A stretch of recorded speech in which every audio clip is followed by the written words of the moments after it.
Okey. Lagi yang tanya soalan, Ustazah macam mana didik diri sentiasa positif sebagai penaga? Kadang-kadang banyak kesukaran yang dihadapi. Betul Nurul 78, memang banyak ujian dan cabaran ya. Bila kita nak, terutamanya peniaga kecil, nak sentiasa positif. Masya Allah. Pertama, saya pun berniaga juga, berniaga kecil-kecilan nak, terutamanya peniaga kecil, nak sentiasa positif. Masya Allah. Pertama, saya pun berniaga juga, berniaga kecil-kecilan. Jadi subhanallah, bagi yang insyaAllah kita akan bincangkan ni. Kita akan share bagaimana nak sentiasa positif. Saya pun setiap pagi walaupun kita guna jadi subhanallah, kita memang sentiasa merasakan bahawa rezeki ini datangnya daripada Allah SWT. Sekiranya contoh, ada orang dia macam nak dah benda dia memang macam ada orang kita harapkan daripada Allah, dia support kita bagi barang, tapi dia tak support. Jangan kita rasa nak marah pada orang tersebut. Janganlah kecewa tu, jangan lama-lama. Sebab apa? Sebenarnya yang tidak menginginkan kita begitu, belum hak kita. Maksudnya bukan hak kita. Masya Allah. Jadi sebab itu kadang-kadang kenapa kita ada kecewa dengan manusia? Kerana kita kurang merasa bahawa dia. Masya Allah. Jadi sebab itu kadang-kadang InsyaAllah nanti saya menjawab soalan lagi ya. Minta maaf. Oh banyak. Misalnya kalau kita awal lepas panggil saya Isyak, dengan sikitkan siapa yang kita buat. Isyak dulu. Kalau Isyak dulu baru nak gaya. Minta maaf. Oh banyak. InsyaAllah. Okey. Masya kita nak mula dah ni.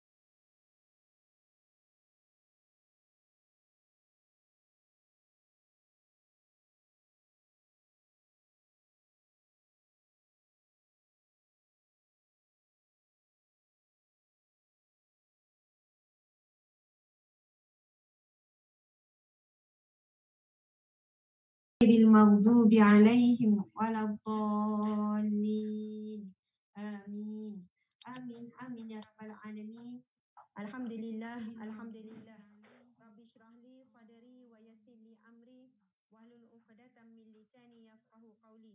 Alhamdulillah, terlebih dahulu kita ucap syukur kepada Allah Subhanahu wa taala. Allah ya Rahman, ya Rahim, ya Fattah, ya Alim, ya Razak. Allah yang Maha Pengasih, yang Maha Penyayang, yang Maha membuka pintu-pintu kebaikan, membuka pintu-pintu rizki. Mudah-mudahan semua yang hadir pada petang ini Allah bukakan seluasnya pintu kebaikan, pintu kerahmatan, pintu rizki yang melimpah ruah dunia dan akhirat. Amin ya rabbal alamin. Subhanallah. Seterusnya selawat dan salam buat Nabi Muhammad sallallahu alaihi wasallam. Allahumma salli ala sayyidina Muhammad wa ala ali sayyidina Muhammad kama sallaita ala Ibrahim wa ala ali Ibrahim wa barik ala sayyidina Muhammad wa ala ali sayyidina Muhammad kama barakta ala Ibrahim wa ala ali Ibrahim fil alamin innaka Hamidum Majid.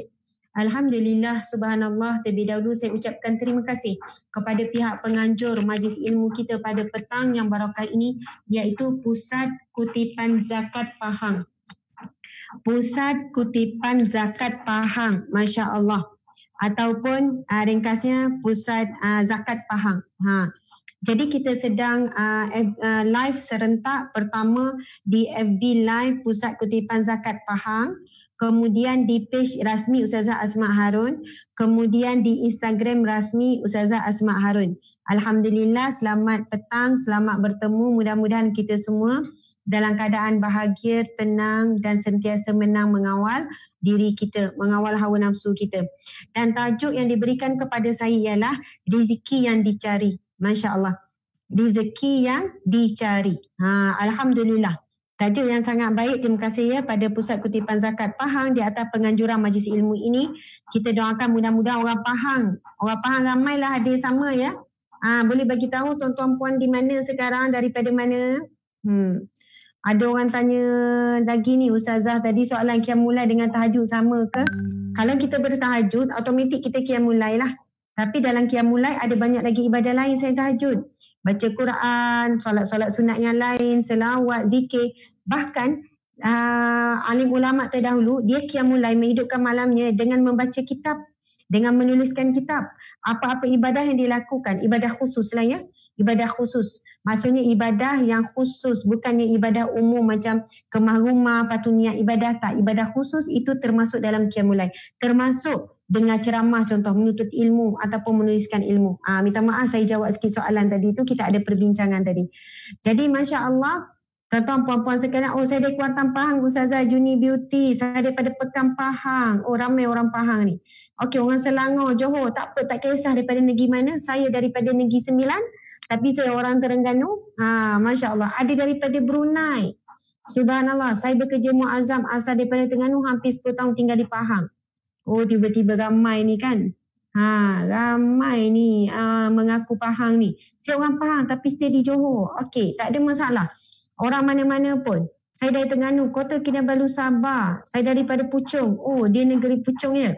Okey, Brunei, Negeri Sembilan, Samir, Amir, Afiq. Masya Allah. Selangor, Singapura, Sabah, semua ada. InsyaAllah. Alhamdulillah. Terima kasih semua di atas kehadiran. Saya dari negeri Singapura. Masya Allah. Jadi Alhamdulillah, muslimin, muslimat sekalian. Tajuk kita adalah bab rizki yang dicari.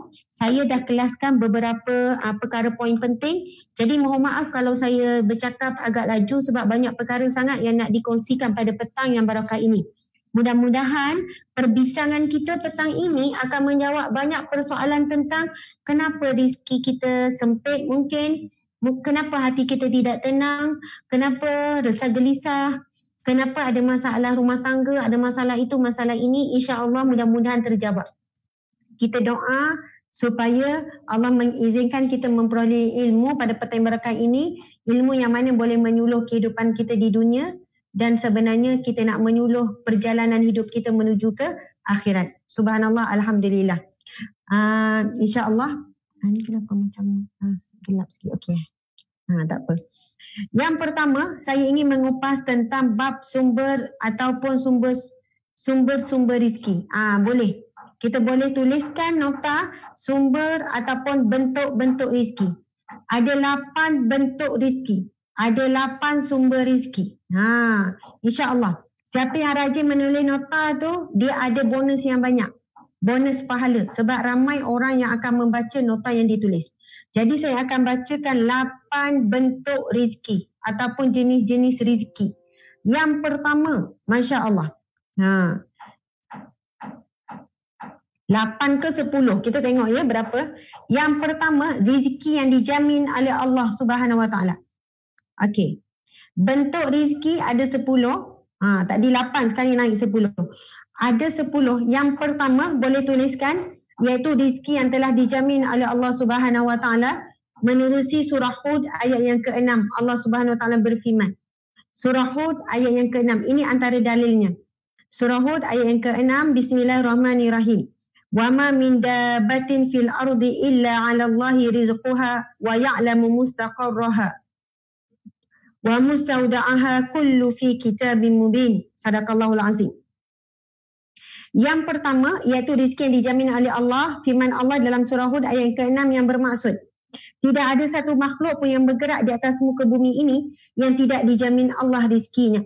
Ulat di dalam batu, burung yang berterbangan, segala makhluk yang di dalam laut. Kita tengok ada makhluk kecil dalam laut, ada makhluk besar. Makhluk besar dengan rizkinya, dengan cara makannya, makhluk kecil dengan caranya. Semua makhluk ada rizkinya. Pokok-pokok yang semakin tumbuh, ulat-ulat, semut banyak macam mana pun. Maksudnya ada rizki yang telah dijamin oleh Allah Subhanahu Wa Taala walaupun tanpa usaha. Masya Allah. Ada betul-betul rizki yang dijamin. Kadang-kadang kita kan tengah makan, tiba-tiba ada orang belanja makan. Ya Allah, itu rizki yang telah dijamin oleh Allah Subhanahu Wa Taala. Kadang-kadang kita tiba-tiba ada orang bagi makanan. Rizki yang kita tak terfikir tetapi itu adalah jaminannya daripada Allah Subhanahu Wa Taala. Kalau orang miskin, dalam PKP baru ni kan, kalau kita fikir dalam PKP baru ini, ramainya orang miskin bertambah miskin. Yang kedua, orang kaya jatuh miskin. Ada orang yang sebelum itu dia ada gaji, langsung tak ada gaji. Dan walaupun betapa ramainya dan bertambah ramainya, berlipat kali ganda, ramainya orang yang jatuh miskin dalam tempoh PKP baru ni, tapi tidak ada pemberita kita. Contohnya, keluar berita, ada sekeluarga mati kebuluran. Di negeri Terengganu contohnya, tidak ada. Tak ada berita yang keluar ataupun kita dapati ada keluarga ataupun anak siapa-siapa yang mati kebuluran. Yang pasti, susah macam mana pun, lapar macam mana pun, setiap orang ada rezeki masing-masing. Mesti ada. Kadang-kadang ada bantuan daripada NGO. Kadang-kadang ada bantuan daripada perseorangan. Walaupun orang tu duduk dalam hutan, Masya Allah. Di Sabah Sarawak banyak duduk dalam hutan lagi kan. Duduk di pedalaman. Kalau fikir tak logik dalam tu, subhanallah. Dan banyak orang-orang miskin, fakir miskin yang susah dapat bantuan daripada pusat-pusat zakat. Pusat zakat seluruh negara. Setiap negeri ada pusat zakat. Ada majlis agama, dia buat majlis agama, ada pusat kutipan zakat. Ada Baitul Mal, Masya Allah. Baitul Mal yang kita sebut Baitul Mal ni apa? Rumah harta. Kalau Baitul rumah, Mal harta. Jadi ia adalah rumah ataupun bait ini juga boleh dianggapkan tempat pusat mal harta orang Islam berkumpul. Ketika itulah kita melihat betapa ramainya, Masya Allah, orang-orang fakir miskin terutamanya mendapat keberkatan, mendapat bantuan daripada zakat. Kalau kita perhatikan sekiranya masih ada orang miskin yang kelaparan, bermaksud masih ada orang kaya yang tak keluarkan zakat. Selagi mana ada orang miskin yang kelaparan, membawa maksud ramainya orang yang kaya ataupun orang yang mampu bayar zakat belum bayar zakat. Masya Allah. Dan sunnatullah, orang miskin akan ada sampai hari kiamat sebagaimana orang kaya akan ada pada hari kiamat. Kita tak boleh sebut. Soalannya orang miskin ni orang yang malas tak nak berusaha. Asyik mengharapkan bantuan zakat, bantuan NGO, bantuan orang ramai. Sebab ada sesetengah manusia yang sebenarnya mereka berusaha. Tetapi itulah kadar rezeki yang Allah tetapkan dan tentukan untuknya. Kerana di sana adanya sunnatullah, ketentuan Allah Subhanahu Wa Taala, yang mana Allah beri peluang kepada orang yang ada memberi kepada yang tiada. Kalau tak ada orang miskin, semua orang kaya, di mana kita nak dapat pahala sedekah? Dan sedekah ini ada dua ya, tuan-tuan puan-puan sekalian. Satu sedekah wajib, yang kedua sedekah sunat. Sedekah wajib adalah zakat. Yang mana Allah wajibkan untuk kita infakkan daripada harta kita. Itu sedekah wajib. Jadi sedekah wajib adalah lebih dituntut, banyak pahala sebab ia adalah perkara yang wajib, sudah tentu lebih utama. Sedekah wajib iaitu zakat. Sedekah sunat iaitu yang kita infak, sedekah-sedekah yang bukan termasuk selain daripada zakat. Itu sedekah sunat. Masya Allah. Jadi yang pertama, jenis rezeki yang pertama iaitu rezeki yang telah ditetapkan oleh Allah Subhanahu Wa Taala. Bila lahir je anak Adam, rezekinya telah pun ditetapkan oleh Allah. Okey, bentuk rezeki yang kedua, iaitu rezeki kerana usaha ataupun kerja. Bila usaha baru dapat, bila bekerja cari rezeki baru dapat. Ini di dalam Al-Quran Allah berfirman dalam surah An-Najm ayat 39. Boleh tulis nota ya. Poin yang kedua, bentuk rezeki yang kedua iaitu rezeki kerana usaha dan kerja. Lagi kuat usaha, lagi banyak rezeki. Lagi banyak kerja, lagi kuat kerja, lagi banyak rezeki. Itu janji Allah Subhanahu Wa Taala. Barang siapa yang berusaha untuk bahagian dunianya, Allah akan berikan tanpa mengurangi sedikit pun. Akan beri berdasarkan usaha. Masya Allah. Ini firman Allah dalam surah An-Najm ayat 39. Bismillahirrahmanirrahim. Wa an laisa lil insani illa ma sa'a. Yang bermaksud, tidaklah manusia mendapatkan apa-apa kecuali apa yang dikerjakannya. Masya Allah. Tapi saya suka untuk mengingatkan sahabat-sahabat semua. Pastikan dalam kita bekerja mencari rezeki, jangan sehingga terlepas pada waktu malam untuk kita dapat rezeki yang lebih besar. Rezeki apa? Bertemu dengan Allah. Rezeki bermunajat dengan Allah. Rezeki solat tahajud. Rezeki memperbanyakkan istighfar sebelum solat subuh. Sebab ramai di kalangan kita yang sangat kuat mencari rezeki pada siang hari ataupun pada awal malam. Bekerja itu, buat kerja ini, nak cari rezeki ni dia kata. Sedangkan kelancaran rezeki di siang hari bergantung kepada rezeki kita bertemu dengan Allah pada malam hari. Sebab itu ada orang tanya tadi soalan Ustazah, macam mana kita peniaga kecil ataupun peniaga besar di sisi Allah sama. Yang membezakan adalah sejauh mana kekuatan hubungan dengan pemilik rezeki pada waktu malam. Siapa yang nak dilancarkan rezeki pada siang hari, maka lancarkanlah urusannya dengan Allah pada malam hari. Wajibkan diri kita untuk solat tahajud, jangan tinggal. Wajibkan sebelum subuh itu sekurang-kurangnya kalau mampu istighfar 1000 kali. Itu disebutkan dalam firman Allah Subhanahu wa taala, wabil ashari hum yastaghfirun. Wabil ashari hum yastaghfirun. Allah berfirman yang bermaksud pada waktu sahur mereka memperbanyakkan istighfar. Mereka beristighfar. Kalau orang tanya ibadah apa yang afdal, zikir apa yang paling afdal? Sementara tunggu waktu subuh. Bangun pagi, solat tahajud apa sementara tunggu waktu subuh. Itu disebut waktu sahur. Waktu sahur ni kan beberapa minit sebelum waktu subuh. Allah berfirman di dalam Al-Quran, wabil asharihum yastaghfirun. Pada waktu sahur terbanyakkanlah istighfar. Allahu Akbar. Kalau kita baca dalam surah Nuh tentang bab kelebihan istighfar, Allah berfirman, maka beristighfarlah. Allah berfirman yang bermaksud, maka beristighfarlah. Maksudnya, mohon ampunlah dengan mengucapkan istighfar. Astaghfirullahalazim wa atubu ilaih. Astaghfirullahalazim saja ke dan sebagainya. Lalu Allah kata, maka Allah Subhanahu Wa Taala akan menurunkan hujan yang lebat. Akan meramaikan anak, akan memberikan kekayaan. Masya Allah. Maksudnya dengan kita memperbanyakkan istighfar, antaranya itulah jalan ataupun kaedah kita mau ampun dengan Allah daripada dosa-dosa kita, dan insya Allah akan memberikan keberkatan dan kelancaran rezeki kita. Subhanallah, Allahu Akbar. Okey, jadi ada rezeki yang pertama tadi, rezeki yang telah dijamin oleh Allah Subhanahu Wa Taala. Ia datang dalam bentuk yang tidak disangka-sangka. Dia boleh datang tanpa usaha. Tanpa usaha pun rezeki tu Allah dah jamin dia tetap dapat, akan sampai. Melalui pantangan orang ke dan sebagainya. Masya Allah. Kemudian yang kedua, rezeki kerana usaha ataupun kerja. Dan yang ketiga, rezeki kerana bersyukur. Kerana dia seorang yang sangat suka bersyukur, banyak bersyukur, maka dia mendapat limpahan rezeki, tambahan rezeki daripada Allah. Ini firman Allah Subhanahu Wa Taala dalam surah Ibrahim ayat yang ke-7. Surah Ibrahim ayat yang ke-7. Bismillahirrahmanirrahim. La in syakartum la azidannakum wa la in kafartum inna azabi lasyadid. Sadaqallahul azim. Yang bermaksud, sesungguhnya sekiranya kamu bersyukur, pasti aku akan tambahkan nikmat kepadamu. Namun sekiranya wala in kafartum, dan sekiranya kamu kufur dengan nikmat Allah, sesungguhnya azabku amat pedih. Jadi bentuk rezeki yang ketiga, antara sumber rezeki juga, sumber-sumber rezeki kita adalah kerana sebab kita bersyukur kepada Allah Subhanahu Wa Taala. Orang yang banyak bersyukur walaupun dalam sekecil-kecil perkara, lalu Allah melihat dia adalah seorang yang tidak lupa diri. Apabila dia diberikan apa pun rezeki, rezeki sehat ke, rezeki sahabat yang baik ke, rezeki dapat dengar ilmu ke, rezeki dapat dapat duduk di majlis ilmu, apa-apa bentuk rezeki. Dapat suami baik, rezeki anak baik, rezeki ibu ayah, apa-apa, semuanya adalah bentuk rezeki. Rezeki dapat zikir, rezeki dapat solat, kan? Masya Allah. Jadi dia sangat bersyukur, dia sangat gembira dengan setiap rezekinya. Lalu mungkin dalam hatinya selalu berkata-kata, Ya Allah, terima kasih Ya Allah. Ataupun pada lidahnya sebut, Ya Allah, terima kasih Ya Allah. Tengok anak, syukur Ya Allah, terima kasih. Walaupun anak ni banyak menguji sabar Ya Allah, tapi syukurkannya aku ada anak Ya Allah. Ada orang masih lagi menempuh jalan ujian tak dapat anak. Masya Allah. Tengok pula suami Ya Allah, syukur. Apapun ujian datang daripada suami Ya Allah, kurang-kurangnya aku pernah menikmati nikmatnya ada suami.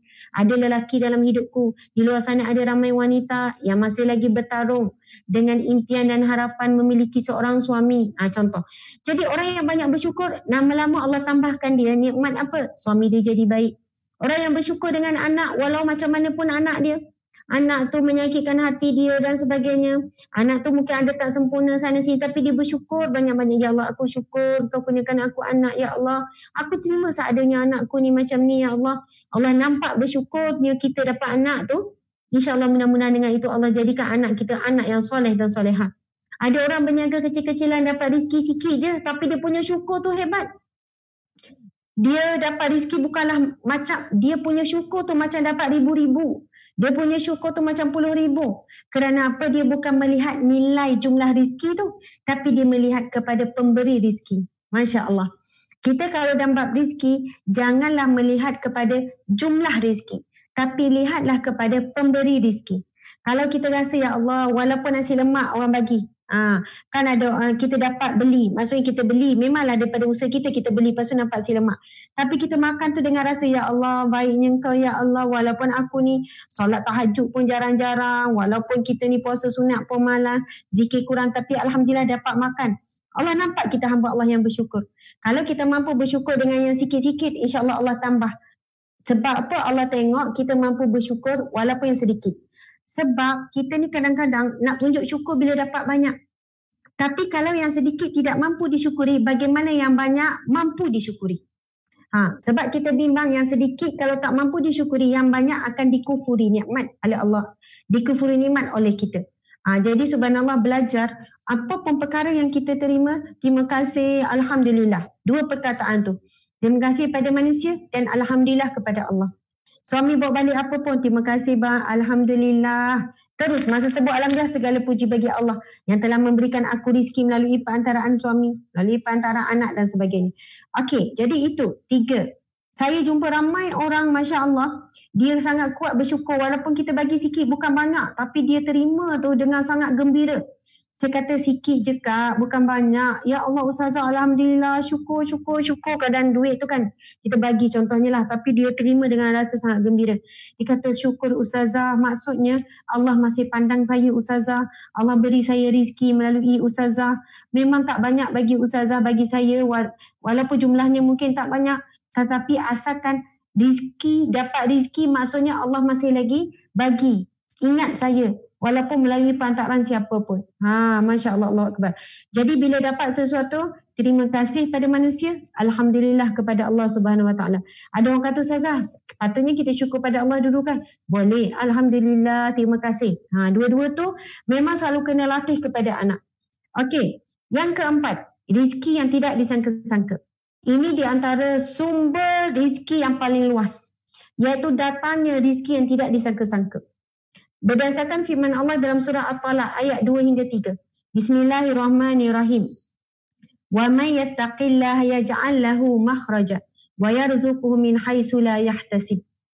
Sadaqallahul azim, yang bermaksud, barang siapa yang bertakwa kepada Allah Subhanahu wa taala, dia akan menjadikan baginya jalan keluar dan memberinya rezeki dari sumber yang tidak disangka-sangka. Tuan-tuan, puan-puan sekalian, kalau kita menjadi orang yang bertakwa, jadi orang soleh, jadi orang baik, banyakkan zikir, banyakkan baca Al-Quran, banyakkan solat, jaga solat di awal waktu, jaga hubungan dengan manusia, jaga lidah daripada perkataan keji. Semua itu ciri-ciri orang yang bertakwa. Banyakkan sedekah, suka tolong orang, pantang orang minta tolong, mesti dia tolong, pantang orang minta, mesti dia bagi. Maksudnya semua ini ciri-ciri orang bertakwa. Maksudnya orang baik, orang soleh.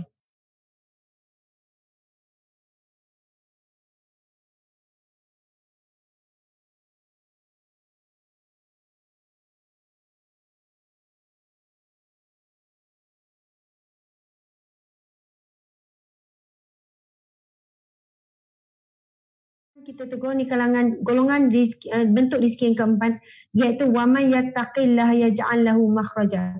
Barang siapa yang bertakwa kepada Allah. Orang yang bertakwa kepada Allah, dia jaga hubungan dengan Allah, dia jaga aurat, dia tak buat maksiat, dia bayar zakat. Semua ni ciri-ciri orang yang bertakwa ni.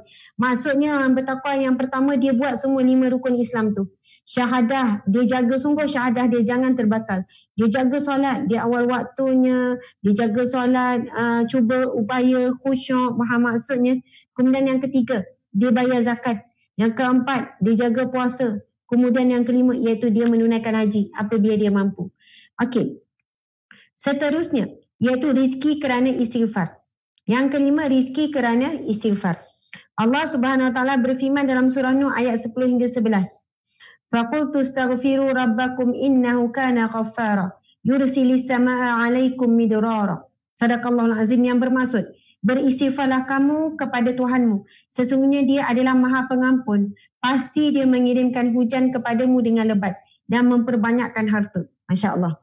Saya nak ceritakan, ada kawan saya ni, dia berniaga apa pun lah dekat FB, berniaga apa pun, macam-macam dia berniaga kawan saya ni. Ni kisah benar ni, cerita benar ni.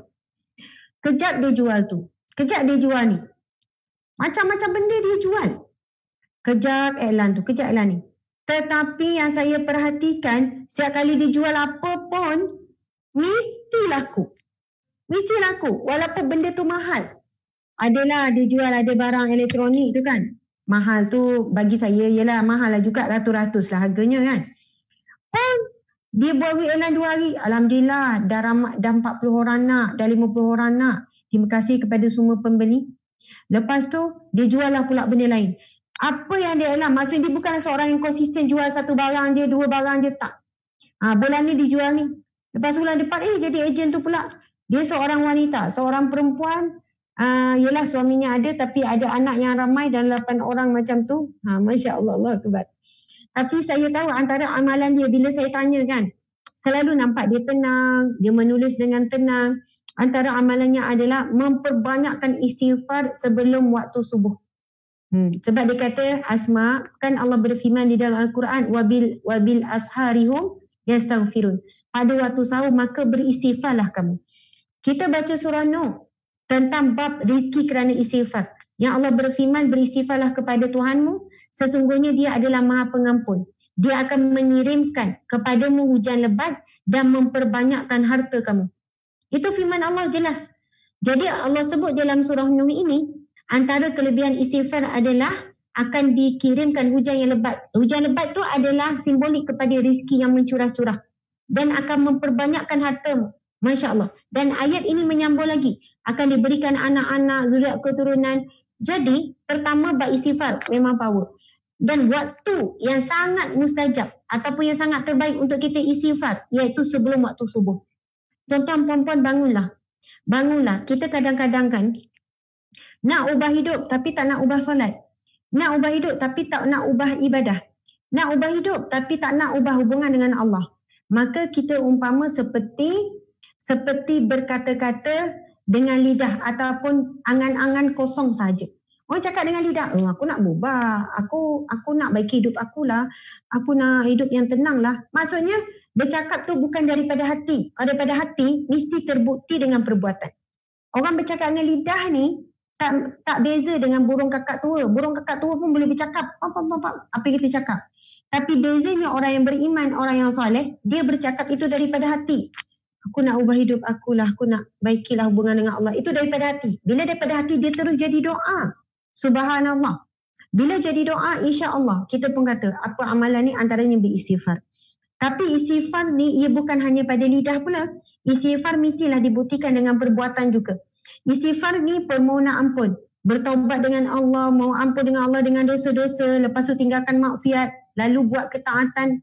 Kita pun jaga solat, kita pun keluarkan zakat, kemudian kita pun jaga ibadat dan jaga aurat. Masya Allah. Sebab apa? Kalau kita istighfar banyak-banyak, walaupun berapa ribu kali, dalam masa sama kita berterusan melakukan maksiat, kita masih tergolong di kalangan orang fasik. Orang fasik iaitu orang yang berkekalan dalam maksiat. Maka dibebani istighfar kita itu tidak ada nilai. Tak ada nilai. Sebab istighfar ni adalah permohonan ampun. Contohlah kan kita buat sesuatu dengan suami, lepas tu kita minta maaf. Bang, saya minta maaf. Bang, saya menyesal sungguh-sungguh. Saya takkan buat lagi, bang. Itulah ciri-ciri orang yang mohon maaf betul-betul. Dia mohon maaf, kemudian dia kata dia tak nak buat lagi. Tapi kalau dalam keadaan dia minta maaf, dia buat. Minta maaf, buat. Akhirnya, mungkin suami ni cakap, awak ni minta maaf, menyesal betul tak? Awak nampak tak ada menyesal pun? Tak rasa bersalah pun, muka tu cakap bersalah je. Begitulah Allah lebih tahu bila kita mohon istighfar dengan Allah, sebenarnya kita rasa bersalah atau tidak. Kita istighfar dengan Allah dengan rasa menyesal atau tidak. Kita beristighfar kerana semata-mata nak kekayaan, kita semata-mata nak harta, nak kesenangan hidup. Allah tahu kita mohon ampun, kita istighfar kerana Allah ataupun kerana harta Allah, kerana rizki Allah ataupun kerana dunia Allah. Allah tetap akan bagi. Allah boleh bagi. Allah tak ada masalah. Tetapi yang kita takut, kita mendapat sesuatu rizki daripada Allah dalam kemarahan dan kemurkaan Allah Subhanahu Wa Taala. Maka disebut di dalam Al-Quran, barang siapa yang berusaha melakukan satu amalan kerana habuan dunia semata-mata, Allah sediakan tempatnya di neraka. Na'udzubillah min zalik. Ini satu amaran yang sangat menakutkan dan jelas. Jadi berhati-hati kita bila kita beramal dengan istighfar contohnya. Kita istighfar sebelum subuh, waktu tu hening. Waktu tu sunyi, waktu tu kita berdoa dengan Allah. Kita pun istighfar, astagfirullah kerana dosa kita masa muda. Astagfirullah dosa kita dengan suami banyaknya. Astagfirullah, dosa kita dengan anak dan sebagainya. Orang yang betul-betul buat istighfar begini, Masya Allah, insya Allah tergolong dalam surah seperti mana dalam surah ini. Beristighfarlah kamu kepada Tuhanmu. Sesungguhnya dia adalah maha pengampun. Pasti dia mengirimkan hujan yang lebat dan memperbanyakkan harta. Masya Allah.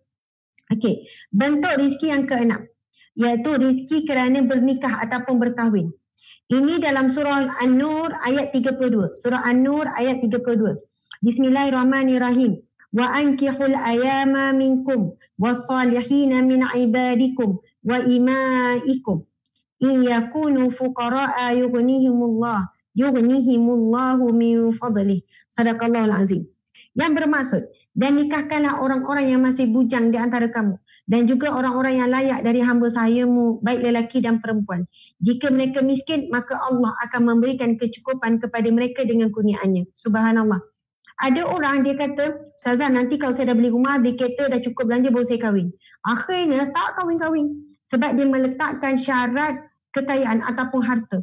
Tapi ada orang dah cukup dah syarat secara zahir, secara basic dah cukup. Ustazah, insya-Allah saya akan menunaikan nikah, doakanlah murah rezeki. Kami ni nikah dengan apa yang ada buat masa ni, tapi kami tidak mahu menangguhkan. Sekian-sekian buat majlis pun kecil-kecil je, masya-Allah. Mudah-mudahan dengan itu, sebagaimana firman Allah, maka jika mereka miskin, orang yang bernikah ni kerana cari redha Allah dan sebagainya, tujuannya, jika mereka miskin, maka Allah akan memberikan kecukupan kepada mereka dengan kurniaannya. Masya Allah. Okey, bentuk rizki yang ketujuh, iaitu rizki kerana anak. Allah berfirman di dalam Al-Quran, Bismillahirrahmanirrahim. Wala taqtulu awladakum khasyata imlaq, nahnu narzuquhum wa iyyakum. Sadaqallahul azim. Yang bermaksud, dan janganlah kamu membunuh anak-anakmu kerana takut miskin, kamilah yang akan menanggung rizki mereka dan juga rizki bagimu. Masya Allah. Jadi, sekarang ini ada masalah utama ataupun masalah besar sebenarnya. Umat Islam tak nak melahirkan anak yang ramai sebab takut rizki. Soalannya dia yang menentukan rizki anak. Barang siapa yang merasakan dialah yang memberi rizki kepada anak dan mengatur-ngaturkan rizkinya untuk anak, maka subhanallah dia akan rasa kesempitan demi kesempitan dalam hidupnya. Tapi barang siapa yang merasakan rizki anak ini datangnya daripada Allah, maka Allah akan melapangkan. Saya nak share satu kaedah. Bismillahirrahmanirrahim.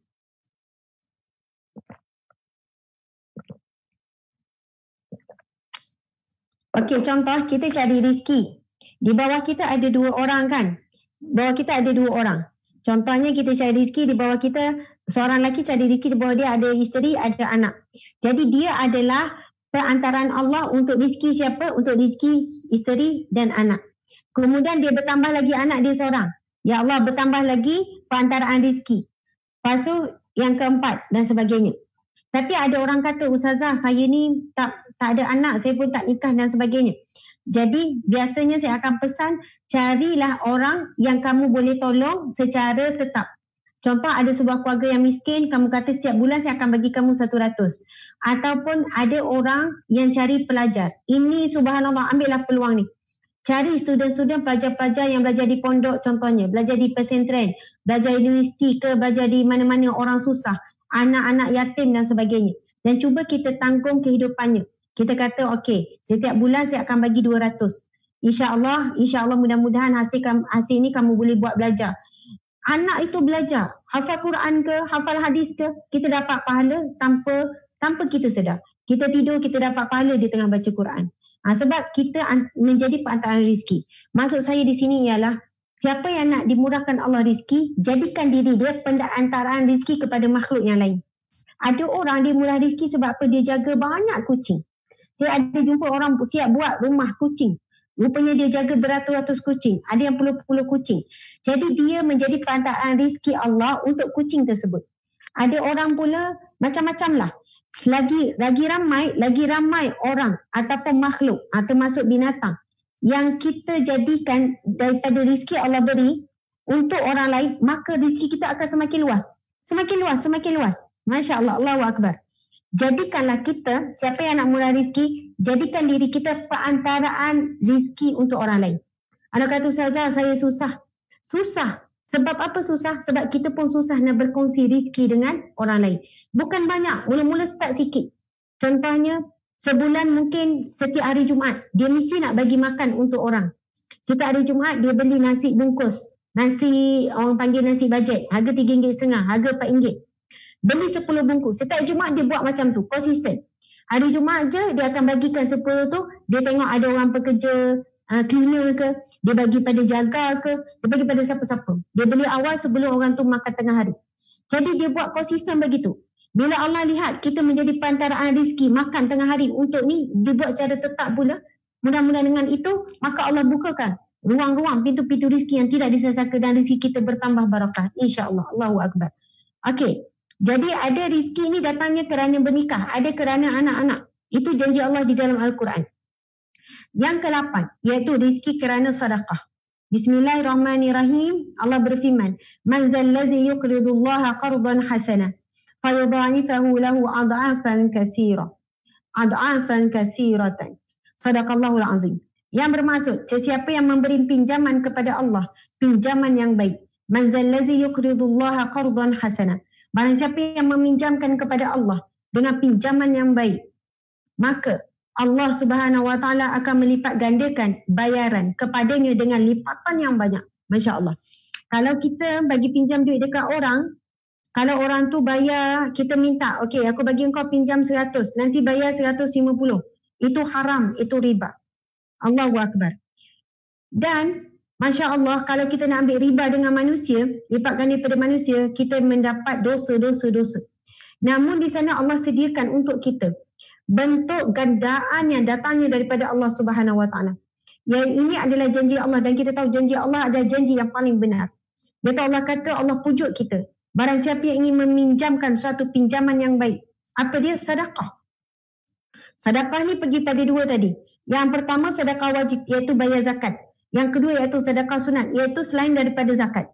Kita bagi wakaf, kita sedekah duit, pembangunan, sedekah bagi hadiah, sedekah fakir miskin, kan, bantuan pada orang susah dan sebagainya. Jadi barang siapa yang buat kedua ni, pinjaman, sebenarnya hakikatnya nak cakapnya Allah Subhanahu Wa Taala nak sangat pujuk kita dan pujuk dengan sangat lemah lembut. Macam mana cara Allah pujuk? Allah kata pinjamkan. Allah bukan kata barang siapa. Barang siapa, soalannya barang siapa yang memberi ataupun yang bila beri itu hangus, tak. Tetapi Allah pujuk kita dengan pinjaman. Barang siapa yang meminjamkan hartanya, barang siapa yang meminjamkan kepada Allah pinjaman yang baik. Sedangkan contohlah kita dapat kita sedekah ataupun kita bayar zakat. Kita bayar zakat RM150. Hakikatnya rezeki itu datang daripada siapa? Daripada Allah. Tapi kerana Allah tahu kita sangat sayangkan harta kita. Allah tahu kita sangat sayang. Jadi Allah menggunakan perkataan apa? Barang siapa yang meminjamkan kepada Allah dengan pinjaman yang baik iaitu sedekah. Sama ada sedekah wajib ataupun sedekah sunat. Maka Allah akan menggandakan. Allah akan melipat gandakan pembayarannya kepadanya dengan lipatan yang banyak. Ad'afan katsiratan. Ad'afan katsiratan ni tidak boleh mampu dikira oleh kita. Kalau orang lain balas, manusia balas mungkin mampu dikira. Tapi bila Allah balas berlipat kali ganda, ada orang tanya surah Al-Baqarah ayat berapa? Surah Al-Baqarah ayat 245. Man yuqridullah. Man zallazi yuqridullaha qardan hasana. Bacalah, kita tengok. Jadi insya-Allah setiap hari pun kita rasa kalau kita beriman dengan ayat ni, kita nak bagi pinjaman kepada Allah dengan pinjaman yang baik. Kita setiap hari rasa nak bersedekah. Kita mesti nak cek harta kita ni dah bayar zakat ataupun belum. Okey, seterusnya rizki kerana keberkatan pagi. Masya Allah. Rasulullah SAW, riwayat Al-Baihaqi, wahai anakku, bangunlah dan hadaplah rizki Tuhanmu dan janganlah engkau termasuk dalam kalangan orang yang lalai. Sesungguhnya Allah Subhanahu Wa Taala membahagikan rizki manusia di antara terbit fajar hingga terbit matahari. Di antara terbit fajar hingga terbit matahari. Masya Allah. Terbit fajar ni masuk waktu subuh tu. Terbit matahari ni dah habis waktu subuh. Jadi kalau siapa yang nak murah rizki kena bangun sebelum subuh. Hadis Nabi SAW, wahai anakku, bangunlah dan hadaplah rizki Tuhanmu dan janganlah engkau termasuk dalam kalangan orang yang lalai. Bangunlah, bangun, bangkit daripada tidur. Sesungguhnya Allah Subhanahu Wa Taala membahagikan rizki manusia di antara terbit fajar hingga terbit matahari. Hadis riwayat Al-Baihaqi. Maksudnya, kalaulah kita tanya Ustazah kenapa rizki sempit apa semua, tengok cara kita bangun tidur. Orang yang rizki murah mesti ciri-cirinya adalah bangun awal pagi sebelum waktu subuh. Sebelum waktu subuh. Kalau boleh sempatkanlah kita bangun solat tahajud. Walaupun tinggal 5 minit subuh, boleh lagi tahajud. Tahajud ni dia berakhir bila azan subuh. Allahu Akbar tu, bila azan subuh je, itu berakhir. Ada lagi masa 2 minit, 5 minit, maka jangan kita tinggalkan solat sunat tahajud. Lepas tu perbanyakkanlah istighfar, mohon ampun dengan Allah. Okey, itu 9. Yang ke-10. Okey, kan kita sebutkan ada 10 bentuk rezeki. Daripada awal sampai ke 10. Kalau siapa boleh tulis balik 1 hingga 10 tu sangat bagus, tinggalkan nota. Yang ke-10 iaitu rezeki kerana menjalinkan hubungan silaturahim. Nabi SAW riwayat Bukhari, Muslim dan Baihaqi. Nabi bersabda, barang siapa yang ingin dimurahkan rezeki lapang, rezeki murah dan dipanjangkan umur, maka hendaklah ia menghubungkan silaturahim. Nabi bersabda, sekali lagi saya baca, barang siapa yang ingin dimurahkan rezeki dan dipanjangkan umur, maka hendaklah ia menghubungkan silaturahim. Subhanallah, Allahu Akbar. Silaturahim ini, silah maksudnya hubungan. Rahim adalah hubungan rahim. Yang dimaksudkan adalah hubungan persaudaraan yang ada kaitan kekeluargaan. Kalau kita menghubungkan silaturahim bersama kawan-kawan, itu namanya ukhuwah. Hubungan kasih sayang, ukhuwah filah, kasih sayang kerana Allah Subhanahu Wa Taala. Itu juga insya-Allah diberi pahala yang banyak. Tetapi yang sangat dituntut antara menghubungkan silaturahim ahli sanak saudara dengan kawan-kawan, dengan sahabat-sahabat, mana lagi afdal? Afdal lagi menghubungkan silaturahim sesama keluarga. Cubalah tuan-tuan puan-puan, contohnya hujung minggu ni pergi melawat ziarah atuk nenek, ataupun mak saudara, ataupun tok saudara, ataupun atuk sepupu, bapa sepupu, macam manalah. Maksudnya apa-apa yang ada hubungan rahim. Daripada moyang tu kan berkembang. Jadi nenek kita ada, adik nenek kita ada lagi. Kemudian ada lagi tu berkembang tu. Ada pas saudara, ada anak, ada sepupu, ada anak saudara apa, ada adik-beradik. Masya Allah, adik-beradik ni yang paling dekat lah ni. Jadi barang siapa Nabi sebut, barang siapa yang ingin dimurahkan rezeki dan dipanjangkan umur, maka hendaklah ia menghubungkan silaturahim. Sebab apa? Bila kita menghubungkan silaturahim dengan ahli keluarga, kadang-kadang kita tak dapat apa-apa. Kalau kita berjalan dengan pergi hubungan silaturahim dengan kawan-kawan, mungkinlah dapat sesuatu dengan kawan-kawan. Lagi-lagi kalau ada kepentingan. Lagi-lagi kalau kawan itu mungkinlah orang yang berada, orang yang ni kita rasa kita dapat sesuatu yang kita suka. Tapi mencabar bila kita nak menghubungkan silaturahim dengan, kalau kita pergi ziarah kita tak dapat apa-apa. Subhanallah, inilah di antara golongan yang dicintai oleh Allah Subhanahu Wa Taala. Dalam satu hadis yang sahih, Nabi SAW bersabda, memperihalkan tentang seorang pemuda yang menempuh satu perjalanan. Lalu Allah perintahkan supaya malaikat pergi bertanya kepada lelaki tersebut. Dia nak pergi ke mana? Lalu malaikat bertanya, kamu hendak ke mana? Lalu dia menjawab, aku ingin menziarahi saudaraku. Lalu malaikat tu bertanya, adakah kamu mempunyai apa-apa kepentingan terhadap saudaramu itu? Lalu dia menjawab, tidak ada. Tidak ada apa-apa kepentingan. Sesungguhnya aku ingin menziarahinya kerana Allah. Kerana aku menyayanginya, mengasihinya kerana Allah. Lalu malaikat itu pun menjawab, sebab Allah minta, khabarkanlah kepadanya bahawasanya Allah juga menyintainya. Lalu malaikat berkata, sesungguhnya kerana kamu menyintai ataupun kamu nak ziarah saudara mara ni, kerana Allah, tak harap apa-apa habuan. Tak harap kuih ke, sedap-sedap, tak harap nak dapat bantuan ke, bukan sebab nak pergi jual barang ke. Ziarah tu memang kerana Allah semata-mata. Maka ia golongan yang dicintai oleh Allah Subhanahu Wa Taala. Allahu Akbar. Jadi itulah di antara 10 bentuk rezeki. Dalam banyak-banyak bentuk rezeki 10 ni, takkan kita tak ada satu yang kita boleh jaga. Kalau sebaiknya kita tuliskan dan kita tengok. Kita dapat daripada 10 bentuk rezeki. Masya Allah. Apa dia? Daripada yang pertama, ni ada yang tulis Masya Allah, iaitu kita dapat rezeki yang dijamin oleh Allah. Yang kedua, iaitu rezeki kerana usaha dan kerja. Yang ketiga, iaitu rezeki kerana bersyukur. Yang keempat, iaitu rezeki yang tidak disangka-sangka. Yang kelima, rezeki kerana istighfar. Yang keenam, rezeki kerana bernikah. Yang ketujuh, rezeki kerana anak-anak. Yang ke-8, rezeki kerana sedekah. Yang ke-9, rezeki kerana keberkatan waktu pagi. Kemudian yang ke-10 iaitu rezeki kerana menjalinkan silaturahim. Cuba tulis sampai dekat rumah tu. InsyaAllah kalau kita buat separuh pun, rezeki kita akan dilapangkan oleh Allah. Apatah lagi kalau kita boleh buat 10 sumber rezeki ini. Alhamdulillah, Masya Allah, tuan-tuan, puan-puan sekalian, sekarang kita nak sentuh sikit berkenaan bab zakat. Sebab apa? Sebelum kita pergi bab zakat ni, penting ni ya, sebab jarang orang nak ceramah, orang nak bercakap tentang zakat. Bila saya nak bercakap pasal zakat, jangan lari pula kan. Rasa boring, rasa tak ada kaitan. Sebab apa? Ada banyak kisah-kisah sahabat Nabi yang sangat bertegas dengan zakat dan dengan berkenaan dengan zakat. Okey, sebelum itu saya nak sebutkan, nak berkongsi tentang 7 tanda rizki diberkati Allah. 7 tanda rizki kita diberkati oleh Allah. Bismillahirrahmanirrahim.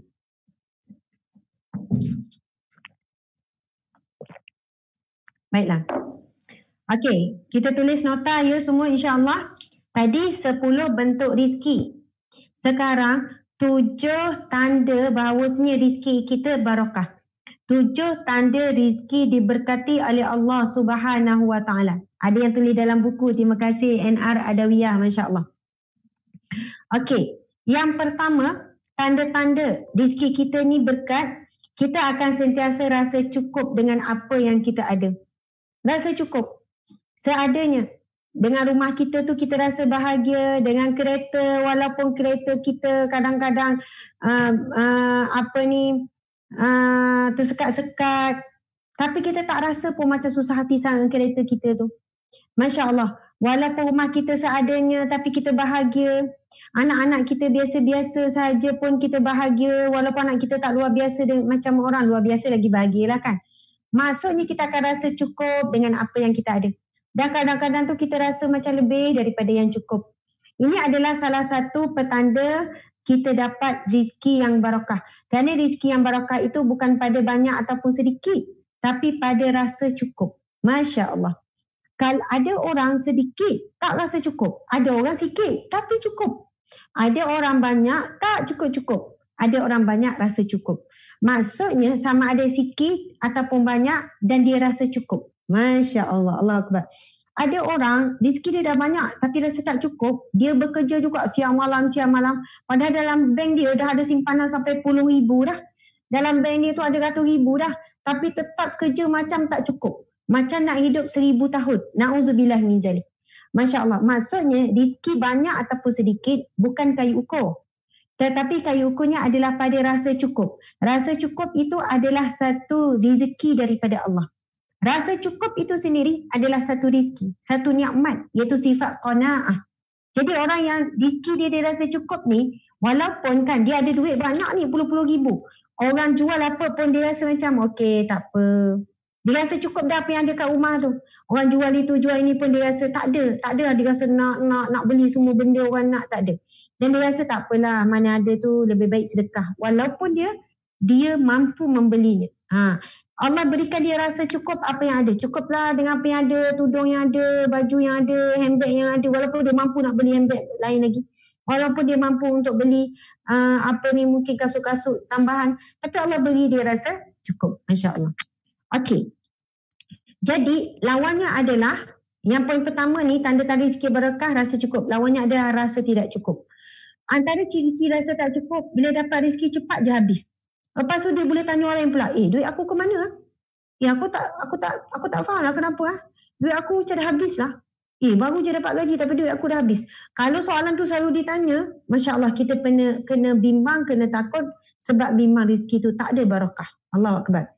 Okey, tanda yang kedua, rezeki itu barakah bila perilaku atau keadaan dalam keluarga dilihat stabil atau bahagia. Ia boleh dikatakan yang rezeki keluarga itu ada barakah. Punca masalah dalam keluarga kadang-kadang boleh dilihat kembali pada akarnya, iaitu punca mendapatkan nafkah keluarga. Bila bercampur harta halal dan haram seperti rasuah, maka orang tersebut sentiasa rasa tak cukup. Subhanallah, Allahu Akbar. Antara ciri rezeki yang barakah apabila kita rasa rumah tangga kita tenang, seadanya, bahagia, bukan tak bergaduh. Ada juga bergaduh tu kan, tapi okey, bahagia. Maksudnya stabil lah. dengan anak pun okey, suami okey. Ini sekiranya lah. Rezeki banyak ni, duit banyak ni. Tapi tak tenang. Ada je masalah. Anak pun ada je buat hal. Sekiranya rasa rumah tangga itu tidak tenang. Asyik bergelora je. Asyik ribut taufan je. Masya Allah, Allahu Akbar. Maka ketika itu kita perlu muhasabah mungkin kerana sumber rezeki kita tidak barakah. Allahu Akbar. Yang ketiga, antara ciri-ciri rezeki kita barakah, rezeki ni yang kita fokus adalah apa dia? Rezeki harta lah ni. Harta, perniagaan kita, gaji kita dan sebagainya yang barakah, iaitu apabila kita rasa mudah untuk menjaga solat dan amal ibadah lain. Maksudnya kita solat pun mudah, tak ada berat, boleh solat lama-lama, boleh zikir pula, boleh baca Al-Quran pula, boleh selawat pula, boleh pula solat sunat lagi, Masya Allah. Maksudnya kita nampak amal ibadah kita dipermudahkan oleh Allah. Itu di antara tanda-tanda sumber makanan kita, sumber rezeki kita barakah. Tapi kalaulah kita tengok, semayang macam tak tahu, macam tak rasa apa-apa. Daripada awal sampai akhir tak rasa apa-apa. Nak solat sunat, malas. Nak baca Quran kadang sehari berlalu tak baca Quran. Zikir, malas. Hari mula-mula dengan ceramah rajin. Lepas tu dah tak istiqamah. Mungkin itulah antara tanda-tanda rezeki kita tak barakah. Masya Allah, na'udzubillah min zalik. Jadi apabila kita rasa mudah untuk jaga solat, buat amal ibadah, insya Allah rezeki kita barakah. Rezeki yang diberi boleh melakukan ibadah umrah atau haji. Jadi boleh jadi kenapa sebagian daripada kita susah sangat nak solat sebab rezeki kita tak berkat. Okey, jadi yang keempat. Kesan positif apabila rezeki kita berkat ialah orang sekeliling suka dekat kita atau senang dengan kehadiran kita. Perkara ini boleh dilihat apabila kita bersama dengan rakan-rakan atau ahli keluarga yang lain. Keadaan kita memberi manfaat kepada orang lain dan tidak menyusahkan.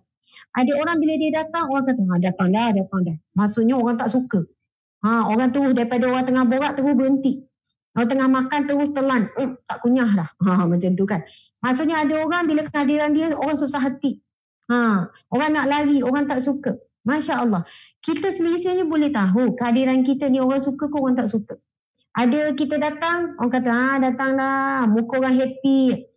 Jadi, subhanallah, sekiranya kita mudah nak diterima orang, mudah orang senang dengan kehadiran kita. Kita bukannya bila datang ni menimbulkan resah gelisah. Keresahan awam contohnya, maka insya-Allah itu di antara tanda-tanda rezeki yang barakah. Okey, yang kelima, seterusnya tanda-tanda rezeki barakah apabila anak-anak kita anak-anak yang baik, anak-anak yang soleh-solehah. Anak kita pun mudah baca Quran, anak kita pun mudah salat. Sebab apa? Nabi sallallahu alaihi wasallam bersabda, "Kullu lahmin nabatin min haram fannaru aula bih." Setiap daging yang tumbuh daripada sumber yang haram maka neraka lebih utama. Nabi bersabda lagi, ala bizikir, bukan ala bizikrillah. Nabi bersabda, ala inna fil jasadi mudghah. Maka sesungguhnya Nabi kata, di dalam sekujur badan manusia ni ada mudghah, ada seketul daging. Wa iza salaha salahal jasadu kullu. Apabila daging itu baik, maka baiklah seluruh anggota badannya. Wa iza fasadat fasadal jasadu kullu. Apabila daging itu busuk ataupun buruk, maka busuk dan buruklah segala anggota badan yang lain. Ala wahya qalbun. Nabi kata itu adalah hati. Dan punca utama untuk membentuk hati, perilaku kita semua adalah sumbernya daripada rezeki yang barakah ataupun tidak. Jadi daripada rezeki yang barakah kita beli makanan tu jadi darah daging kita. Dan darah daging itu dia akan membentuk hati kita, Masya Allah. Jadi kalaulah kita tengok ada masalah dengan akhlak kita. Mulut kita ni macam ringan je kalau nak marah-marah, nak maki hamun. Mulut kita ni macam rajin je nak mengumpat orang. Nauzubillah min zalik. Mulut kita ni mudah je nak cari aib orang. Lepas tu kita tengok anak kita pun sama. Mudah je nak cakap buruk pasal orang. Anak kita suka tinggikan suara ke, ataupun akhlak anak kita tak mentaati, tak hormat kita ke. Sebelum kita salahkan anak, sebelum kita marah teruk-teruk anak, kau ni kenapa perangai macam ni? Kita kena tanya soalan kepada kita, kenapa anak jadi macam ni? Kemungkinan besar kerana hilangnya barakah. Mungkin sebab kita tak bayar zakat daripada rezeki yang Allah beri. Allah Akbar. Nanti kita nak sebut ni pasal zakat ni. Okey, kemudian tanda yang seterusnya. Sekiranya rumah kita selalu diziarahi oleh tetamu, itu di antara tanda barakah. Rezeki kita barakah. Allah datangkan tetamu. Petang ni insya-Allah saya pun ada tetamu yang istimewa. Tetamu istimewa. Rasa nak bagi tahu je tetamu istimewa tu siapa. Nak bagi tahu tu bagi tahulah Ustazah kan. InsyaAllah. Petang ni Ustazah Nur Hafizah Musa insyaAllah akan datang bertamu di rumah. Rasa macam berdebar-debar ada macam-macam ada. Memang rasa seronok lah. Jadi petang ni insyaAllah habis je live ni kena balik cepat-cepat lah. Sebab datangnya selepas asar tu kan.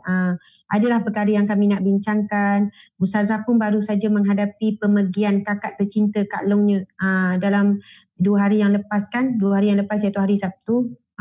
Hari ni hari Isnin. Perginya pada hari Sabtu. Masya Allah. Allahu Akbar.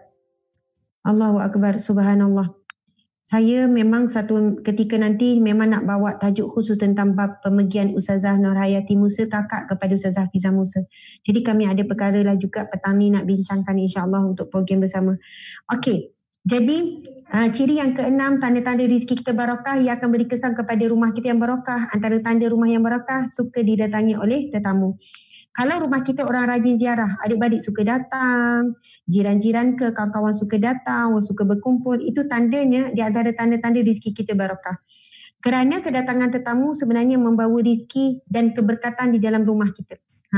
Bila tetamu datang, dia bawa rezeki bersama, dia bawa barakah.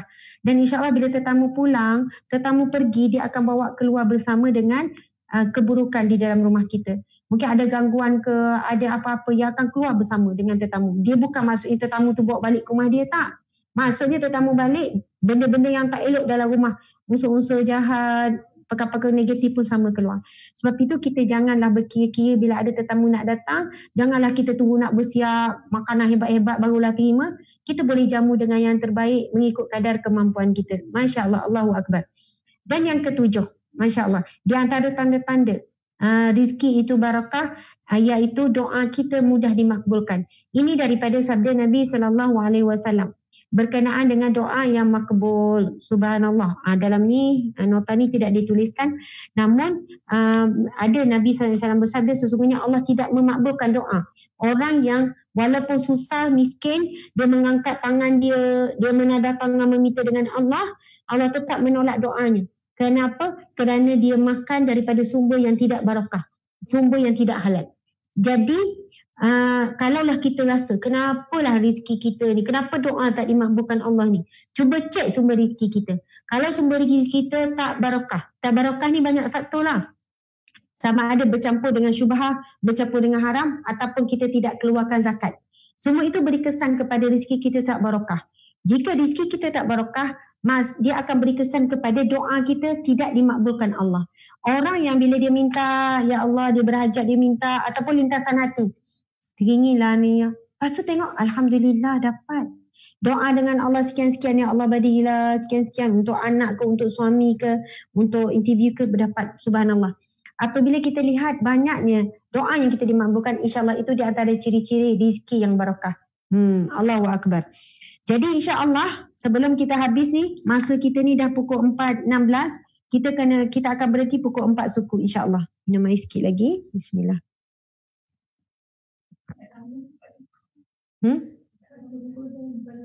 Oh, kita habis pukul 4.30. Masya Allah. Dah habis dah air segelas. Dik tolong dik. Masya Allah. Okey. Sekarang kita nak masuk perbincangan yang sangat penting, tapi nak ambil dah masa kan. Kepada para pendengar sekalian, siapapun anda, siapapun kalian, Masya Allah, kerja apa pun tolonglah pergi ke pusat kutipan zakat. Kalau orang Pahang tadi yang ada sama, pergilah ke pusat zakat Pahang, Baitumah dan sebagainya. Baik tersilap cek daripada tersilap tak cek. Macam mana tu maksud Ustazah tu? Baik tersilap semak daripada tersilap tak semak. Sebab apa? Kerana kalaulah kita kalaulah kita dapat selesai di dunia, maka terlepaslah hisab kita yang berat tentang bab zakat ni di akhirat kelak ataupun di dalam kubur. Tapi kalau tak settle lah di dunia ni, tak boleh nak buat apa-apa dah. Dalam kubur, di mahsyar kelak, maksudnya tak boleh dah nak excuse, nak bagi alasan, ya Allah, dulu aku tak tahu pula nak kena bayar zakat. Jual online je kot. Ayat tu kan. Saya jual online je, berniaga online. Lebih baik tersilap cek. Pergilah ke pusat kutipan zakat. Pergi tanya kaunter tu. Saya berniaga apa? saya jual tudung, saya jual baju, saya jual buku Ustazah Asma, apa-apalah kan. Saya jual kacang, apa saja. Tersilap tanya lebih baik, pergi kat kaunter. Lepas tu mungkin dia akan tanya, berapa jualan sebulan? Lepas tu berapa pula jualan tahunan? Contoh. Lepas tu bulanan tu untung ke rugi? Kita kata rugi je selalu sebab anak-anak yang makan. Contohlah kan. Wallahualam. Maksudnya kita akan lebih baik kita tersilap cek daripada tersilap tak cek. Sebab apa kita tahu memang ada syarat-syaratnya. Syarat wajib keluar zakat ni ada 3 kan. Yang pertama Islam. Maksudnya dia ni orang Islam. Yang kedua cukuplah haul, cukup tempoh dia. Yang ketiga cukup nisab dia, cukup jumlah kadar keluar zakat. Jadi ramai orang dia tak keluarkan zakat perniagaan. Dia jual itu, dia jual ni, dia berniaga tu, berniaga ni. Dia tak pernah keluar zakat perniagaan. Sebab dia kata, Ustazah, saya berniaga kecil-kecilan je. Saya jual itu, produk itu. Saya jadi dropshipper je. Macam tu. Dropshipper produk apa? Oh, ada banyak Ustazah. Semua produk saya dropshipper. Sampai 15 produk, 20 produk. Contoh ni. Oh, banyak ni jadi dropshipper. Okey, berniaga. Okey. Lepas tu macam mana? Entahlah, rasa macam duit tu entah ke mana lah Ustazah. Soalan tu bahaya tu. Kalau tertanya-tanya, entahlah duit ke mana. Nak kata ada dalam tabung haji pun tak ada, nak keluar, nak pergi umrah. Lepas tu time nak korban pun tak ada duit simpanan, nak korban pun tak dapat. Dropshipper macam produk, jual tak berhenti, elankan main meriah. Tapi bila nak korban tak ada duit korban. Bila nak buat umrah pun tak ada. Apatah lagi nak pergi haji, nak pergi sedekah lagilah dia berkira. Na'udzubillah min zalik. Kalaulah kita rasa macam kita dapat ni sumber rezeki banyak tapi sel tak cukup, habis macam tu, itu dia kebimbangan kita. Rezeki kita tak barakah, dan antara sebab utama umat Islam rezeki tak barakah sebab tak bayar zakat. Zakat ni banyak. Zakat ni zakat pendapatan. Zakat pendapatan ni sama ada ialah daripada gaji dan sebagainya. Zakat perniagaan, zakat pertanian, zakat peternakan, zakat emas. Tuan-tuan, puan-puan, para wanita terutamanya, lelaki kena tahulah sebab dia terlibat juga isi dia pakai emas. Di negeri-negeri semua ada tahap-tahap dia. Saya tak ingat berapa gram. Maksudnya setiap negeri ada. Walaupun dia pakai sampai 3, 4. Penuh jari, dah tak muat jari kaki pula contohlah. Dah tak muat tangan lengan kaki pula dipakai. Sebab dia kata apa? Kalau simpan kena bayar zakat emas. Sebenarnya walaupun dipakai tapi lebih daripada kadar. Ada berapa gram saya tak ingat. Ada negeri dia letakkan berapa ribu. Ada negeri dia letak, kalau emas yang dipakai itu melebihi berapa ribu. Saya tak ingat. Ada yang lebih 10,000. Ada yang melebihi 14,000 macam tu lah. Kalau melebihi ribu-ribu, lepas tu dia wajib bayar zakat walaupun dia pakai. Masya Allah. Allahu Akbar. Sebab apa? Memang ada amaran yang keras daripada Allah Subhanahu Wa Taala kepada siapa yang tidak membayar zakat emas. Sangat berat. Saya tak ingatlah macam mana maksudnya dia akan dibakar dengan emas tersebut ataupun emas itu akan jadi lahar kepada minuman dia. Na'udzubillah min zalik. Jadi berhati-hati ni para pendengar sekalian. Kita hari ini anjurannya ada pusat zakat Pahang. Orang Pahang pergi ni. Kadang kita tangguh-tangguh pergi esok masa dengar ceramah naik bulu roma, betul lah, mungkin sebab tu lah hati tak tenang, anak masalah, asyik nak bergaduh, rupanya tak berniaga yang dulu-dulu tak bayar zakat masa kerja dulu, sekarang dah pencen, masa kerja dulu tak pernah bayar zakat pendapatan. Nanti kita akan bacakan fatwa wajib zakat pendapatan. Mungkin sebab itulah hati tak tenang, semayang tak khusyuk, susah nak bangun malam, susah nak baca Quran, asyik nak cari gaduh je, apa-apalah kan masalah dalam hidup ni. Jadi mungkin sebab tak payah zakat. Kita pun kata esok nak pergilah. Dah esok. Tahu-tahu mati. Na'udzubillah min zalik. Bila kita dah dengar ni, jangan tangguhkan. Hari ni mungkin dah nak tutup dah lah. Tak sempat dah petang ni. Mudah-mudahan pagi besok niat tu terus pergi. Biasanya kalau niat baik nak pergi bayar zakat, nak buat kewajipan ni, mesti banyak halangan. Percayalah. Tiba-tiba lah tu. Tiba-tiba lah macam ni, macam tu. Tapi nekat sungguh, ya Allah, aku nak pergi pusat zakat esok, nak pergi tanya. Masya Allah. Okey. Tentang dalil kewajiban zakat. Yang pertama, surah Taubat ayat 103. Allah berfirman, Bismillahirrahmanirrahim.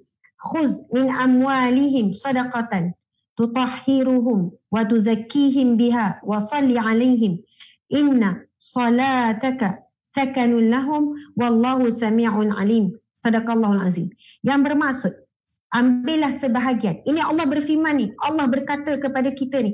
Ambillah sebahagian dari harta mereka menjadi sedekah, yakni zakat. Supaya dengannya engkau membersihkan mereka dari dosa dan mensucikan mereka dari akhlak yang buruk. Dan doakanlah untuk mereka kerana sesungguhnya doamu itu menjadi ketenteraman bagi mereka. Dan ingatlah Allah Maha mendengar lagi Maha mengetahui. Surah At-Taubah. Sebab itu bila kita bayar zakat di pusat kutipan zakat, nanti mereka akan doakan kita. Masya Allah. Cuba perhatikan firman Allah ini. Allah sebut, ambillah. Ini perintah wajib mengambil harta. Mengambil. Pergi wajib. Kena ada tugasan ambil pergi kutip zakat. Kalau kita tengok kisah Sayyidina Abu Bakar, nanti kita pergi cerita kisah Sayyidina Abu Bakar sangat tegas. Dan Sayyidina Abu Bakar isytiharkan perang kepada orang yang tidak mahu bayar zakat. Saya kan tadi saya ada baca sejarah zakat di Malaysia. Contohnya ada sebuah negeri, saya tak sebut negeri mana. Dia tuliskan negeri tersebut sejarahnya kutipan zakat bermula 350 tahun yang lepas. Umur tuan-tuan berapa ratus tahun? Tak adalah kan. Saya umur 37. Maksudnya tak ada umur ratus-ratus kat sini ni. Tapi sejarah zakat di Malaysia seawal 300 tahun yang lepas. 350 tahun ke atas. Dan dicatat dalam sejarah. Mungkinlah diukir di batu ke di mana, saya tak baca detail. Tetapi disebutkan negeri tersebut peringkat awal kewajipan zakat tu. Agama Islam sampai ke tanah Melayu ni dan sebagainya. Peringkat awal ketika itu dituliskan dalam sejarah, siapa yang tak bayar zakat akan ditangkap dan dipenjarakan. Masya Allah, Allahu Akbar. Hari ini kalau nak ditangkap dipenjarakan memang penuh penjara tu, tak muat. Tak muat penjara. Tapi rupanya pada peringkat awal pensyariatan Islam sampai ke tanah Melayu. Kemudian datanglah bab rukun Islam ni. Syahadah, solat, zakat, puasa, haji. Peringkat awal sejarah, siapa yang tak bayar zakat ditangkap dan dipenjarakan. Masya Allah. Bukan sebab nak sangat duit tu. Tetapi pemerintah ini nak menjaganya tentang rakyat dia. Supaya tidak ada rakyat yang akan dihumban ke neraka Allah kerana tak bayar zakat. Masya Allah. Jadi hari ini kalau buat secara paksa, pujuk macam-macam peringatan diberi pun susah. Wallahualam, kalau dibuat secara paksa, ia bukan perkara yang mudah. Dan mungkin perkara yang tidak boleh diterima. Sebab kita lihat apa? Kita lihat seolahnya pusat zakat ni nak ambil harta manusia. Nak ambil harta orang. Susah payah orang tu cari kerja, cari rezeki, tiba-tiba pusat zakat beria nak ambil. Hakikat sebenarnya yang nak mengambilnya daripada harta kita itu adalah Allah Subhanahu Wa Taala. Melalui perintah Allah. Sebab itu dalam firman Allah ni khus. Ada fi'il amar. Khus ni fi'il amar. Kalau kita belajar dalam bahasa Arab, iaitu dia adalah perbuatan perintah. Maksudnya Allah perintahkan. Bila ada perintah ini, ia mesti kandungan khitab dia tuntutan wajib. Bila Allah sebut khus, ambillah. Maksudnya wajib mengambil dari harta mereka menjadi sebagai satu sedekah. Yang dimaksudkan sedekah di sini adalah zakat. Sebab ia adalah wajib. Zakat adalah wajib. Supaya dengannya engkau membersihkan mereka dari dosa. Allah perintahkan. Ambil daripada mereka harta mereka. Iaitu zakat mereka. Supaya dengan itu engkau membersihkan mereka daripada dosa. Dosa apa? Dosa tidak menunaikan zakat. Dan menyucikan mereka daripada akhlak yang buruk.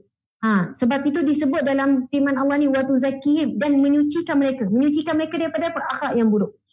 Orang yang menunaikan zakat, yang suka bagi sedekah, sebenarnya kita sedang membersihkan diri kita. Orang yang banyak suka bersedekah, tolong orang, banyak bayar zakat dan sebagainya, insya-Allah dia akan memiliki akhlak yang baik. Anak-anak juga akan baik.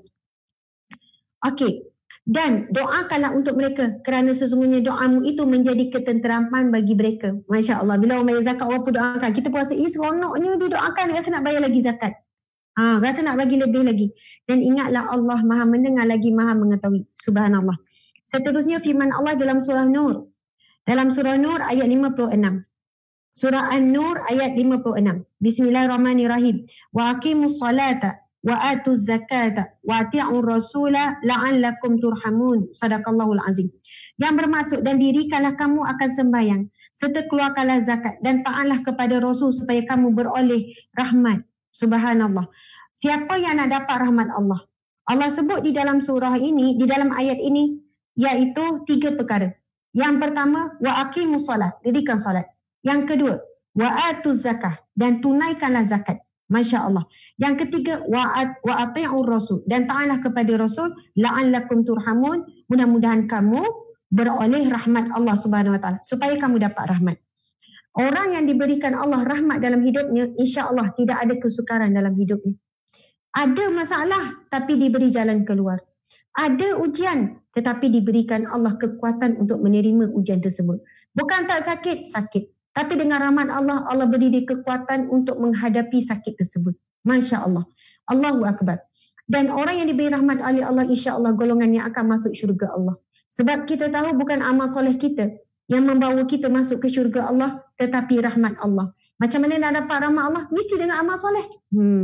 Ada orang kata, Ustazah buat amal soleh belum tentu masuk syurga. Kita masuk syurga bukan kerana amal soleh kita, tapi kerana rahmat Allah. Betul ayat tu. Tetapi untuk dapat rahmat Allah, syarat dapat rahmat Allah mesti dengan amal soleh. Tanpa amal soleh bagaimana kita nak dapat rahmat Allah? Allah sebut dalam ayat ni 3 perkara. Dirikan solat, kemudian tunaikan zakat, kemudian taatlah kepada Rasulullah sallallahu alaihi wasallam. La'allakum turhamun, dengan itu kamu akan dirahmati oleh Allah Subhanahu Wa Taala. Hadis Nabi sallallahu alaihi wasallam riwayat daripada Abi Talib radhiyallahu anhu, Nabi sallallahu alaihi wasallam bersabda, "Walaisa fi malin zakatun hatta yahula alaihi al-haul." Nabi bersabda, tidak wajib zakat harta sehingga berlalu waktu setahun. Ada tempoh-tempohnya. Tapi perkiraan setahun ni kalau zakat pendapatan, ada kata Ustazah kan dapat setiap bulan, dah setiap bulan habis. Dia cakap macam tu kan. Tapi sebenarnya zakat pendapatan kita dikira sebagai tahunan, bukan sekadar bulanan. Sebab itu bila bayar zakat, dia akan tanya berapa pendapatan setahun. Jadi gaji kita tu campur setahun jadi jumlah keluar berapa. Tapi kalau kita nak belajar, kita nak bayar hujung tahun saja, takut kita nanti rasa berat. Keluar-keluar 500, 600. Jadi rasa berat. Dah lah hujung tahun tu anak nak masuk sekolah apa. Sebab itulah kita nak mempermudahkan. Bila setahun tu contohnya 500, kena bayar zakat pendapatan daripada gaji. Lalu dia pun bagi-bagikan kepada bayarlah setiap bulan. Tolak daripada gaji kadang RM50 je, RM60. Kalau kita yang bekerja ni, makan gaji ni wajib pergi tanya. Dia bukan termasuk gaji. Termasuk juga bonus kita dapat perlu bayar zakat. Termasuk juga yang kita dapat bantuan hari tu. Yang itu kan dapat bantuan apa tu? Bantuan prihatin tu. Ada yang dapat 600, ada dapat 800, ada dapat 1,200, tak tahulah berapa. Semua tu apa pun pendapatan rezeki kita dapat perlu dizakatkan. Tapi pergilah tanya. Nanti pusat zakat akan tanya, tuan tanggung berapa orang anak? Oh, saya ada 5 orang anak. Ada tanggung isteri? Ada pula 3 orang isteri. Contohlah kan. Okey, lepas tu tuan tanggung siapa lagi? Mak ayah. Pendapatan berapa? Okey, lepas tu rumah. Mungkin keluar zakat yang mungkinlah sampai peringkat, oh tuan tak wajib bayar zakat ni, tak apa. Mungkin keluar pun tak banyak. Sebab apa? Zakat hanya 2.5% sahaja. Kalau zakat pendapatan 2.5% sahaja. Sangat sikit. Dan sangat rugi orang tak bayar zakat. Rugi dunia, rugi akhirat. Percayalah, orang yang bayar zakat, rezeki dia akan bertambah-tambah berkat. Pertama, berberkat. Yang kedua, bertambah-tambah dari segi jumlahnya. Melimpah ruah, rezeki akan bertambah-tambah, dimudahkan oleh Allah Subhanahu Wa Taala. Jadi bagi orang yang berniaga, tanya soalan tadi, berniaga kecilan ke, besar-besaran ke? Puncanya mungkin kenapa? Walaupun banyak rezeki dapat tapi hati tak tenang, selalu tak cukup dan sebagainya kerana kita tidak membayar zakat. Okey. Jadi fatwa zakat. Cuba kita tengok tentang fatwa zakat. Ini merujuk kepada fatwa di bawah seksyen 34, fatwa yang dinyatakan di bawah wilayah persekutuan. Zakat wajib dikeluarkan ke atas pendapatan daripada penggajian, gaji. Berapa pun gaji, wajib. Tapi nanti akan ditengoklah. Akan dinilai, dikiralah oleh Pusat Kutipan Zakat Baitul Mal. Termasuklah apa-apa upah. Apa-apa upah, saya ni ambil upah panjat kelapa, contoh kan. Saya ni ambil upah itu, upah ini. Termasuk upah, gaji, allowance, imbuhan dan bonus. Oleh itu, adalah wajib bagi seseorang Islam mengeluarkan zakat daripada pendapatan yang layak dikenakan zakat daripada penggajian tersebut. Jangan bimbang tak banyak, orang takut. Ustazah, saya ni pun tak cukup. Sebab tak bayar zakat, sebab tu tak cukup. InsyaAllah lepas bayar zakat akan cukup. Ustazah, kalau saya bayar zakat tak tahulah. Tak bayar zakat ni pun tak cukup Ustazah. Kalau tolak lagi tak tahu. Allahu Akbar, subhanallah. Hakikat sebenarnya yang mencukupkan kita bukan jumlah duit tu. Tapi yang mencukupkan kita adalah Allah Subhanahu Wa Taala. Kalau barokahlah rezeki kita, barokahlah berapa pun gaji, berapa pun jumlah pendapatan kita, mesti cukup. Kalau bukan daripada gaji, boleh datang je rezeki daripada sumber yang tak disangka-sangka. Macam kita bincang tadi. Rezeki boleh datang dalam bentuk tersebut, macam-macam, tak disangka-sangka. Tak disangka-sangka ni terlalu luas, kita boleh nak fikir. Tapi Allah, tidak ada yang mustahil bagi Allah untuk memberi rezeki kepada hamba-Nya. Masya Allah. Sekarang saya nak pergi kepada penutup dah ni ya. Dah dekat hampir pukul 4.30. Dapat setengah dah sebenarnya. Hikmah mengeluarkan zakat. Hikmah zakat. Yang pertama, Allah Subhanahu Wa Taala akan menjauhkan harta tersebut daripada sesuatu yang memudaratkannya dan memeliharanya daripada gangguan manusia, jin dan manusia. Jin dan manusia. Manusia dah. Jin dan manusia. Selain daripada perkara tersebut, Allah juga akan menunjukkan cara-cara untuk memanfaatkan dan mengembangkan harta tersebut kepada pemiliknya. Di samping itu, Allah memberikan ganjaran pahala yang besar kerana mengeluarkan harta semata-mata untuk redha Allah. Hikmah yang pertama, apabila kita keluarkan zakat, yang pertama dapat pahala yang begitu besar di sisi Allah Subhanahu Wa Taala kerana kita mengeluarkan harta yang Allah beri kepada kita, pinjaman yang Allah beri pada kita, kembalikan kepada Allah dan kita beri kerana semata-mata nak dapat redha Allah. Kemudian Allah akan menjauhkan harta tersebut daripada sesuatu yang mudarat. Kalau harta kita keluarkan zakat, insya-Allah selamat harta kita, Allah akan jaga. Tak dicuri orang, tak ditipu orang, tak dikhianat orang. Rumah pun susah nak dimasuki pencuri. Allah akan pelihara harta kita sebab ada barakah, Allah akan jaga. Kemudian disebut juga dalam perkara ni, iaitu Allah akan menunjukkan cara-cara. Allah beri ilham, Allah akan melipat gandakan. Allah akan menunjukkan cara-cara untuk memanfaatkannya dan mengembangkan harta tersebut kepada pemiliknya. Masya Allah. Itu yang pertama. Yang ketiga, hikmah zakat. Zakat boleh menguatkan hubungan persaudaraan dan kasih sayang antara pengeluar zakat dengan orang lain. Apabila kesedaran ini wujud dalam masyarakat, setiap orang Islam mampu menunaikan kewajipan mengeluarkan zakat kepada pihak yang berhak menerimanya. Masya Allah. Jadi Allah Subhanahu Wa Taala memang ada sebut melalui hadis Nabi SAW, antara golongan yang mendapat naungan Allah di hari naungan, tidak ada naungan melainkan naungan Allah. Iaitu antaranya itu mereka saling berkasih sayang. Kerana Allah Subhanahu Wa Taala. Dan tanda-tanda kita menunjukkan kasih sayang kita dengan manusia, apa dia? Iaitu saling tolong-menolong dalam kesusahan. Jadi bila kita keluarkan zakat, kita tak tahu siapa yang kita tolong. Dan insya-Allah zakat ataupun pertolongan yang kita berikan itu terjaga keikhlasan. Terjaga keikhlasan. Kita tak tahu daripada zakat yang kita keluarkan tu siapa yang dapat makanan, siapa yang dapat belajar. Keluarga, berapa banyak keluarga yang boleh dibantu. Kemudian yang ketiga, zakat pula memainkan peranan untuk memastikan sebuah anggota masyarakat itu menjadi lebih sempurna. Contohnya, bila berlakunya PKP hari itu. Masya Allah, kita tahu ramai yang hilang pekerjaan. Tapi Alhamdulillah tak ada pun orang yang dikhabarkan berita ada orang meninggal dunia kesan PKP, kebuluran ke, tak ada.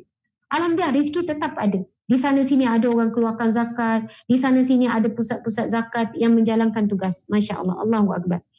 Jadi, macam-macam lagi. Okey, dan yang terakhir, hikmah zakat. Zakat merupakan cara yang dapat membersihkan hati daripada sifat-sifat keji. Masya Allah. Sifat keji yang memberi kesan kepada masyarakat. Contohnya, iri hati, asak dengki, dendam. Ia menukarkan masyarakat kepada kasih sayang, tolong-menolong, suka bersimpati dan sebagainya. Dan saya tutup dengan kisah ketegasan Abu Bakar. Okey, kisah ketegasan Abu Bakar radhiyallahu anhu tentang ketegasan beliau berkaitan dengan zakat. Selepas kewafatan Rasulullah sallallahu alaihi wasallam, ramai masyarakat Arab yang menjadi murtad. Kota Madinah diserubungi kemunafikan, fitnah dan kekacauan begitu banyak. Jadi ketika itu wujudlah banyak golongan yang tidak mahu mengeluarkan zakat. Mereka berkata, kami tidak akan menyerahkan zakat kami melainkan kepada orang yang mendoakan untuk kami, yang doa itu tenteramlah hati kami. Maksudnya dia kata kami tak akan keluarkan zakat kecuali Rasulullah. Sebab apa? Kau dapat doa daripada Rasulullah itu saja yang mententeramkan. Macam-macamlah alasan. Para sahabat yang lain menyarankan untuk mengambil hati mereka sampai keimanan di dalamnya menjadi kukuh. Maka setelah itu mereka akan menunaikan zakat dengan sendirinya. Jadi ketika itu, subhanallah, Sayyidina Abu Bakar kan, setelah Rasul wafat, Sayyidina Abu Bakar jadi Amirul Mukminin, jadi pemimpin, jadi khalifah. Jadi Sayyidina Abu Bakar ingin mengisytiharkan perang kepada orang yang tidak mahu menunaikan zakat. Tapi ada saranan kata, sahabat kata, kita ambil hati mereka dulu, kita pujuk dulu mereka. Supaya keimanan mereka kukuh dan nanti mereka akan bayarlah zakat. Maksudnya dengan cara yang lembut. Umar bin Al-Khattab radhiyallahu anhu bertanya kepada Abu Bakar As-Siddiq, bagaimana engkau mampu memerangi orang-orang itu? Padahal Rasulullah sallallahu alaihi wasallam pernah bersabda, aku diperintahkan memerangi orang-orang sampai mereka mengucapkan syahadah la ilaha illallah Muhammadur Rasulullah. Apabila orang-orang itu telah mengucapkannya, maka darah dan harta mereka terjaga dariku, kecuali jika mereka tidak menjaga hak Islam. Sayyidina Umar ni kata, maksudnya kita kena memerangi orang ini sehinggalah orang itu ucap syahadah dan kita tak boleh perang. Kecuali kalau dia telah pun menggugurkan ataupun tidak menjaga hak Islam. Zakat, kalau tanya bab kewajipan zakat sama. Kewajipan salat, kewajipan zakat, kewajipan puasa sama level. Bukan kata, oh solat lebih tinggi, zakat rendah sikit. Kurang-kurangnya kau solat, kau tak zakat tak apa, selamat tak. Bila sebut rukun Islam, ada 5 kan? 5 rukun Islam. 5 rukun Islam. 5 macam ni lah. 5 rukun Islam. 5 ini, 5 tolak 1 jadi kosong. 5 rukun Islam tolak 1 jadi kosong. Bukan 5 tolak 1 jadi 4, tidak. Sebab itu rukun Islam ini syahadah, salat, puasa, zakat. Ada kata zakat dulu. Tak apalah tu. Tak kisah yang mana satu dulu. Kemudian haji. Maksudnya kelima-lima ini adalah tertegaknya Islam seseorang itu di atas 5 ni. Yang kelima pasal haji tu, sekiranya dalam keadaan masih tidak mampu, kalau meninggal maksudnya dia tidaklah dikira sebagai membatalkan rukun Islam dia. Kita selalu beratkan tentang apa? Semayanglah, jaga solat. Tapi kita tak didik anak kita bab zakat. Seorang ibu ayah, tak adanya telefon anak. Nak, kau semayang tak nak? Ya mak, orang semayang. Baguslah nak. Waalaikumsalam. Oh, terus bagi salam. Tapi kadang ibu bapa tak tanya, nak, mak nak tanya ni, kau semayang. Lepas tu kau ni tak, zakat tak? Kau kerja tu, dah per bulan dah kerja, bayar zakat tak? Zakat belum lagi mak. Apa pula belum kalau kau mati? Berat tu. Sama macam tak semayang. Soalannya macam tu. Maksudnya kewajipan tu berat. Tapi orang kita subhanallah lebih kadang tu tak rasa beratnya zakat. Okey, perhatikan apakah kata-kata Sayyidina Abu Bakar radhiyallahu anhu menjawab. Abu Bakar radhiyallahu anhu menjawab dengan tegas. Demi Allah, seandainya mereka enggan memberikan anak, dalam riwayat lain iqal, iaitu zakatlah yang dahulu mereka berikan kepada Rasulullah sallallahu alaihi wasallam. Nescaya aku akan memerangi mereka kerana keengganan itu. Sesungguhnya zakat adalah hak harta. Masya Allah. Badan kita ada hak, harta kita ada hak. Harta tu Allah bagi. Hak harta adalah dizakatkan, disedekahkan. Masya Allah. Hak tentang waktu pula solat. Solat, waktu ni ada hak dia. Zuhur, solat zuhur. Asar, solat asar. Jadi kalau berkenaan dengan harta kita, hak ke atas harta tersebut adalah untuk dizakatkan, untuk disedekahkan.